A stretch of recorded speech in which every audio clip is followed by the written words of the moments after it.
Dans un an, les factures d'eau pourraient exploser à Ancerville.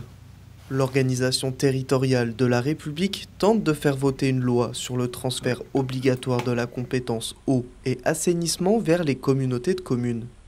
Un projet pour lequel les maires ruraux se sont battus. Ancerville gère son propre réseau. C'est la commune dans laquelle l'eau potable coûte le moins cher dans le département de la Meuse. En ce qui concerne l'eau, on sait que si on transfère notre eau à la Codecom transférera l'eau au syndicat des eaux Sud-Meuse et on connaît le prix de l'eau du syndicat Sud-Meuse qui est beaucoup plus élevé que chez nous. Donc on est persuadé que ça va augmenter les factures de manière conséquente.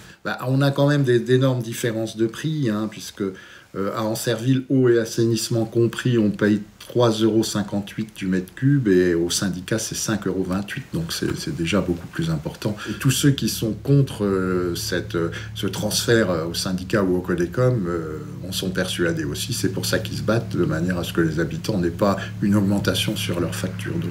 À Ancerville, l'eau est traitée depuis des dizaines d'années dans la commune. Dans cette usine, ce sont les employés communaux qui s'en chargent.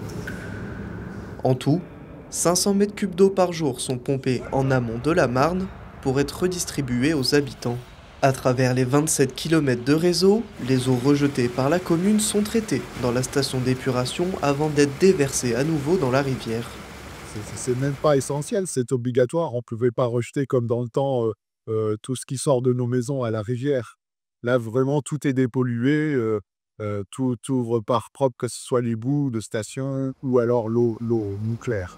Le gouvernement a jusqu'au 31 décembre 2025 pour mettre en place ou non cette loi. En attendant, les maires continuent de faire le nécessaire pour assurer la gestion de cette compétence.